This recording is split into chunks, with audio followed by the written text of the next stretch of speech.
So hello and welcome back to my channel. This is my wildcard draft guide of game week 5, and without further ado, we'll just get right into it. So the two columns that you can see on the screen, one is of the teams to target who have a great attacking fixtures and the teams to target who have great defensive fixtures. So as you can see, for the attacking ones, it's obviously Tottenham, then it's Liverpool, who are, I believe, the second best attacking team in the league right now.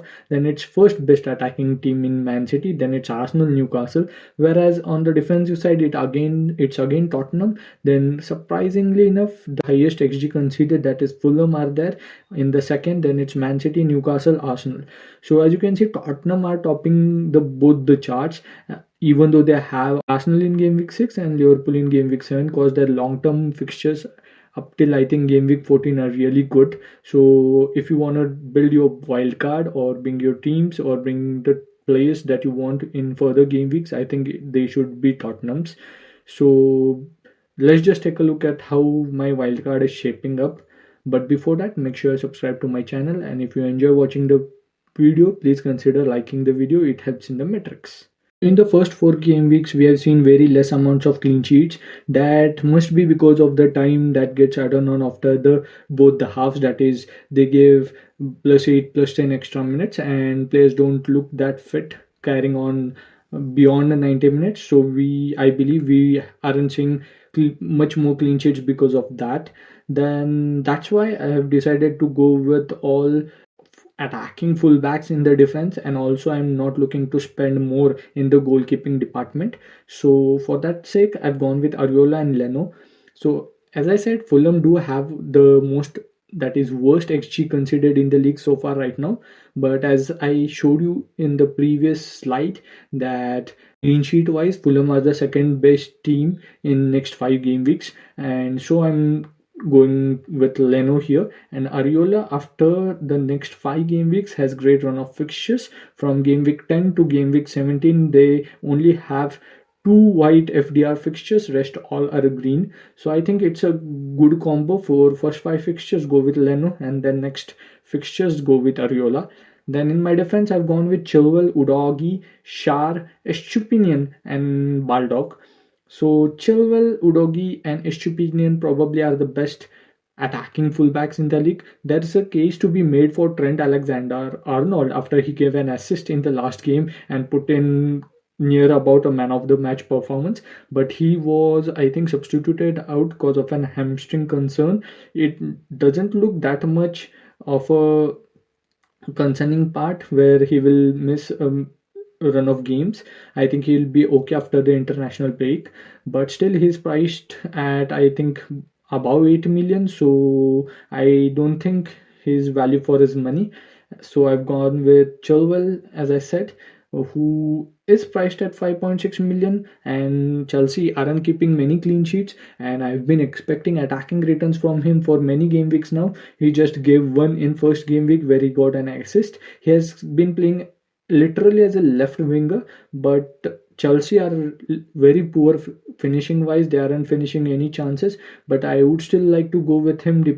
Then it's Udogi again, got an assist in the last game week. His next run is really great. He has got Sheffield United, then the 2 difficult fixtures, then Luton, Fulham, and Crystal Palace. He too, when in position, plays as a left winger for Tottenham, and Tottenham are one of the best attacking sides in the league right now. So definitely going with him. Then it's Estupinian, who will be on the bench for the next game week.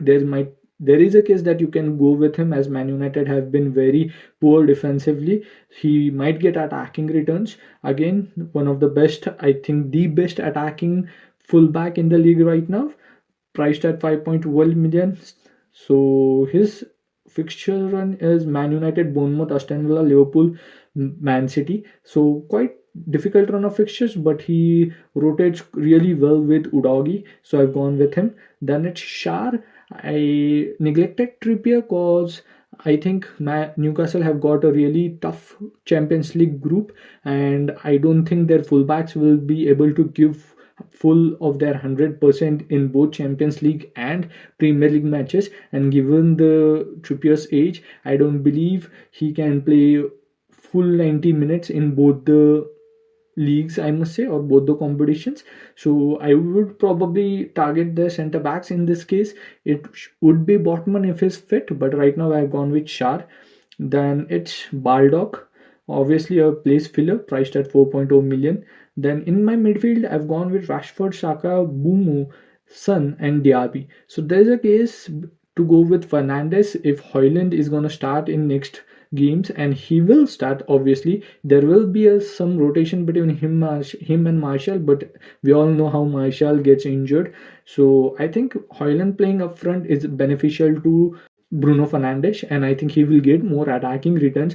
But we have seen how explosive Rashford is on the left wing, and I think there's not much to differentiate between the team. If you have that spare 0.5 million in your bank, you can go with Rashford. Otherwise, there it's perfectly fine if you go with Bruno Fernandes. And their fixtures are Brighton, Burnley, Crystal Palace, Brentford, and Sheffield in next five. Really great run. So particularly for the Brighton and Burnley fixtures, I've gone with Rashford because they like to press more, and which leaves gaps behind their defense. And for exploiting spaces, I think Rashford is the best in the league. So I've gone with him here. Then it's Saka, who is on pens for Arsenal. Arsenal looked really good, not that good defensively, but good attacking wise against Man United. They've got Everton, Tottenham, Bournemouth, great fixtures to target. Then that's Man City, then Chelsea, Sheffield United.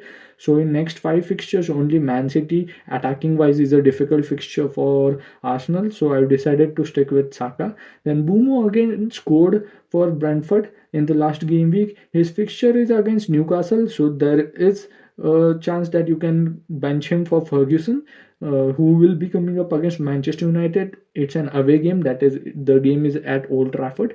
But I have gone with Bumo here as he's on pens.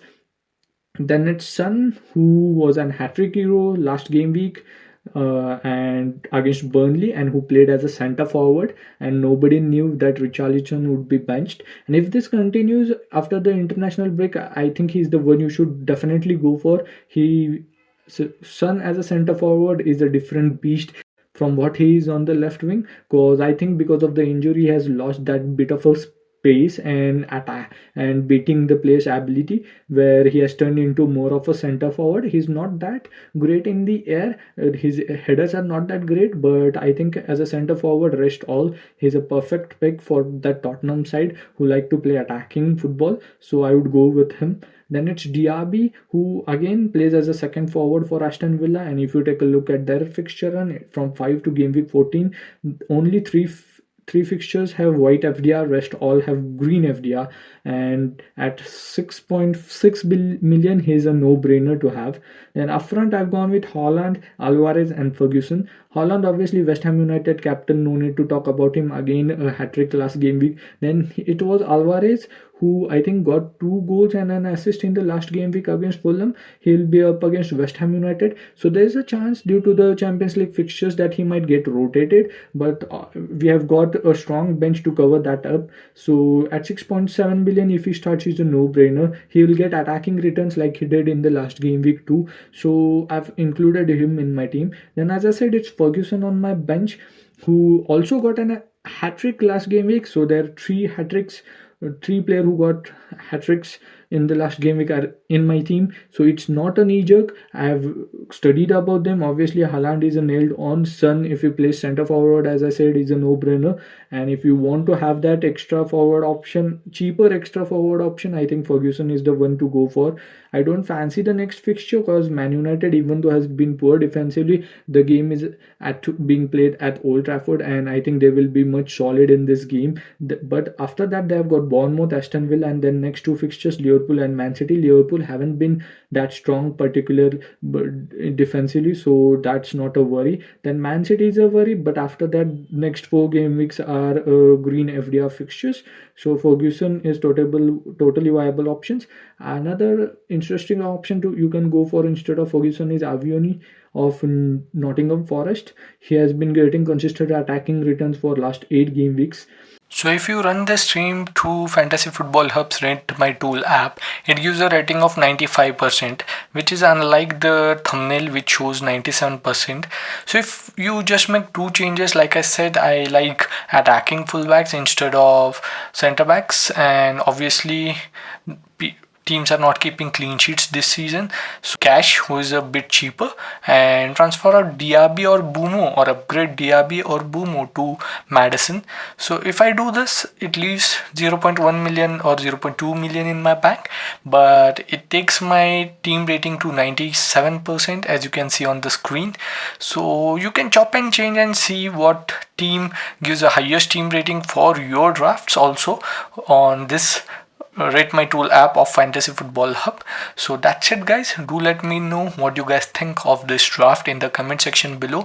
I'll be also making a Mohamed Salah draft in case he stays at Liverpool after 7 September. That is the deadline day for Saudi transfer window. They have yesterday only made a bid of 220 million for him.